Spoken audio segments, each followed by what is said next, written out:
Class 10 जैसा कि हम लोगों ने सबक पढ़ा था एटम के बारे में। आज सवाल नंबर 1 हमारे सामने पेश है। एटम के बारे में सबसे पहले किसने इत्तला दी थी? एटम के बारे में सबसे पहले किसने जानकारी मुहैया कराई थी? इसका जवाब है एटम के बारे में सबसे पहले जानकारी दिमर्कातिस ने की थी। दिमर्कातिस ने सबसे पहले एटम के बारे में जानकारी मुहैया कराई थी। पहले बच्चों सवाल नंबर 2 हमारे सामने है। किस साइंसदान ने एटमी नज़रिया पेश किया था? किस साइंसदान ने, कौन से वैज्ञानिक थे जिन्होंने एटम का नज़रिया पेश किया था? तो हमने पढ़ा था कि एटम का जो नज़रिया है ये डाल्टन ने पेश किया था। किसने पेश किया था? इसने 1808 ईस्वी में, किसने? सन 1808 ईस्वी में डाल्टन साहब ने एटम का नज़रिया पेश किया था और उनके पहले दिमर्कातिस ने पेश किया था। सवाल नंबर 3 है। इलेक्ट्रॉन माइक्रोस्कोप चीज़ों को कितना गुना बड़ा करके दिखाता है? इलेक्ट्रॉन माइक्रोस्कोप चीज़ों को कितना गुना बड़ा करके दिखाती है? तो उसका जवाब होगा इलेक्ट्रॉन माइक्रोस्कोप जो है वो चीज़ों को कितना बड़ा करके दिखाती है? ये किसी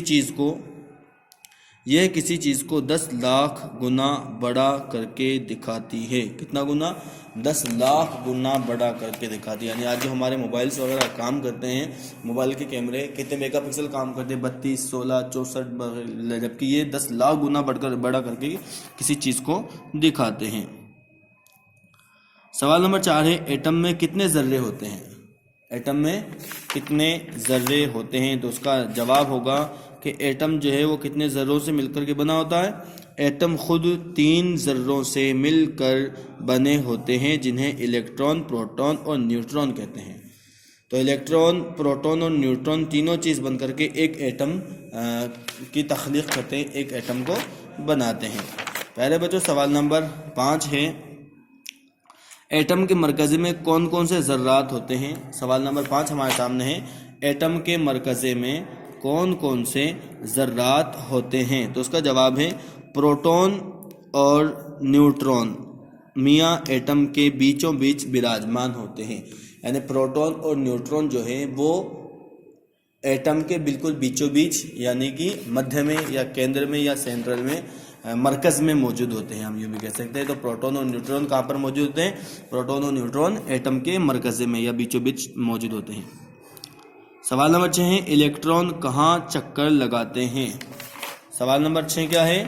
इलेक्ट्रॉन कहाँ पर चक्कर लगाते हैं? तो सवाल नंबर 6 का जवाब होगा इलेक्ट्रॉन मरकज़े के चारों तरफ इंतहाई तेज़ रफ्तारी से चक्कर लगाते हैं। यानी बीचों बीच प्रोटॉन और न्यूट्रॉन होता है, तो प्रोटॉन और न्यूट्रॉन के चारों तरफ चक्कर लगाता है कौन? इलेक्ट्रॉन। तो ये है आपका सवाल नंबर 6। अगला सवाल है सवाल नंबर 7। सवाल नंबर 7 है सालिमा किसे कहते हैं? सवाल नंबर 7 क्या है? सवाल नंबर 7 है सालिमा किसे कहा जाता है? तो सवाल नंबर 7 का जवाब होगा मियाँ एटम अकेले रहना पसंद नहीं करते, शायद छोटे होने की वजह से डर लगता हो। आप इस लाइन को काट सकते हैं कि शुरू करना है मियाँ एटम अकेले रहना पसंद नहीं करते बल्कि 2-2, 4-4 की टोलियाँ बना कर रहते हैं। इन टोलियों को सालिमा या मोलेक्यूल कहते हैं। कौन सी टोलियों में? यानी मियाँ एटम जो है वो अकेले रहना पसंद नहीं करते बल्कि 2-2, 4-4 की टोलियों में रहा करते हैं। इन्हीं टोलियों को सालिमा कहा जाता है। पहले बच्चों सवाल नंबर 8 है। जापान के उन शहरों के नाम बताएं जिन पर 1945 ईस्वी में एटम बम गिराए गए थे। यानी 1945 ईस्वी को जब संयुक्त राष्ट्र संघ का गठन हुआ था, उससे कबल 8 अगस्त, 6 अगस्त और 9 अगस्त को जो 2 बम गिराए गए थे अमेरिका की जानब से, वो बम जापान के कौन से 2 शहरों में गिरे थे? तो इसका जवाब है नंबर 1 तो हिरोशिमा और नंबर 2 है नागासाकी। यानी ये जापान के 2 शहर थे, हिरोशिमा और दूसरा शहर नागासाकी। इन 2 शहरों पर बम गिराए गए थे। अगला सवाल है सवाल नंबर 9। एटम की बनावट कैसी होती है? यानी एटम जो है वो किस तरीके से बना हुआ होता है? हमें इसका जवाब देना है कि एटम किस तरीके से बनता है। तो सवाल नंबर 9 का जवाब है एटम खुद 3 ज़र्रों से मिलकर बने हैं जिन्हें इलेक्ट्रॉन, प्रोटॉन और न्यूट्रॉन कहते हैं।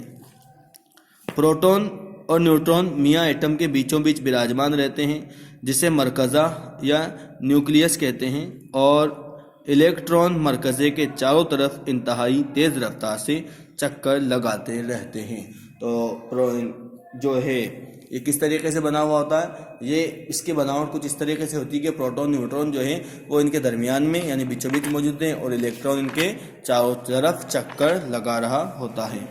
अगला सवाल है सवाल नंबर 10, एटमी तवानाई किसे कहते हैं और ये कैसे हासिल की जा सकती है।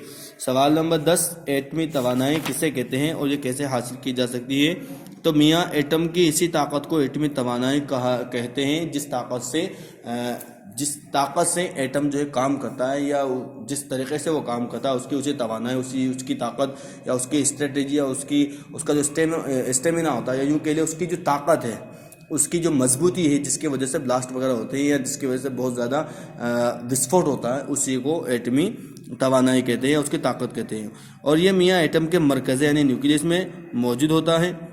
जब तक मरकज़े को न तोड़ा जाए मियाँ एटम भीगी बिल्ली बने रहते हैं, मगर मरकज़े के टूटते ही उन्हें जलाल आ जाता है। एटमी तवानाई कितनी ही ज़बरदस्त होती है इसका अंदाज़ा तुम यूँ लगा सकते हो कि 500 ग्राम मादे से जो एटमी तवानाई हासिल होती है वो 10 अरब घोड़ों के ताकत के बराबर होती है, यानी 1 करोड़ किलो हावर्स पावर। इतनी ताकत हासिल करने के लिए 15 लाख टन कोयला जलाना पड़ेगा। इसी ताकत से एक हवाई जहाज़ लगातार 2 साल तक उड़ता रहेगा और ज़मीन की 25,000 चक्कर लगा लेगा।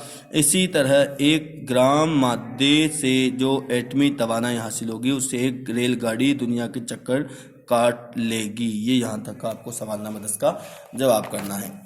अगला सवाल है सवाल नंबर 11, 1 ग्राम मादे से हासिल एटमी तवानाई से क्या क्या काम हो सकता है। तो हमने भी पढ़ा कि 1 ग्राम मादे से जो एटमी तवानाई हासिल होगी उससे एक रेलगाड़ी दुनिया के 4 चक्कर काट लेगी। बिजली का एक बल्ब, आम बल्ब 100 साल तक लगातार जलता रहेगा। 30,000 टन बर्फ भाप बनकर उड़ जाएगी और गर्मा गर्म चाय 15 लाख प्यालियाँ तैयार की जा सकती हैं। जबकि इतनी तवानाई हासिल करने के लिए 3,000 टन कोयला जलाना पड़ेगा। ये सिर्फ 1 ग्राम मादे की बात है एटम की। अगला सवाल है सवाल नंबर 12, एटम के बारे में 5-6 सत्रों का नोट लिखिए। सवाल नंबर 12 का जवाब आपको मिल जाएगा हमारी किताब के सबक में, और इसके बारे में हम लोग कुछ यूँ लिख सकते हैं कि एटम की बनावट किस तरीके से होती है, इसके अंदर क्या क्या मौजूद होते हैं, इलेक्ट्रॉन और प्रोटॉन किस तरीके से काम करते हैं। इसके बारे में आप यूँ जवाब दे सकते हो कि एटम खुद 3 ज़र्रों से मिलकर बना हुआ होता है जिन्हें इलेक्ट्रॉन और प्रोटॉन और न्यूट्रॉन में बांटा गया है। प्रोटॉन और न्यूट्रॉन जो है मियाँ एटम के बीचों बीच मौजूद होते हैं जिसे मरकज़ा कहते हैं, और इलेक्ट्रॉन मरकज़े के चारों तरफ इंतहाई तेज़ रफ्तार से चक्कर लगा रहा होता है। आप इसमें कुछ और लाइनें भी ऐड कर सकते हो, जैसे जो एटम जो है वो अकेला नहीं रहता बल्कि 2-2, 4-4 के ग्रुप्स में रहता है, 2-2, 4-4 के इस संगठन के साथ में रहता है और इसी को सालिमा कहते हैं। इस तरीके से आप सवाल नंबर 12 का जवाब बहुत अच्छे से दे सकते हो। तो प्यारे बच्चों, यह हमारी किताब के सबक जो है नसरी सबक ये कंप्लीट हो जाते हैं। अब हम नज़्म की तरफ चलेंगे।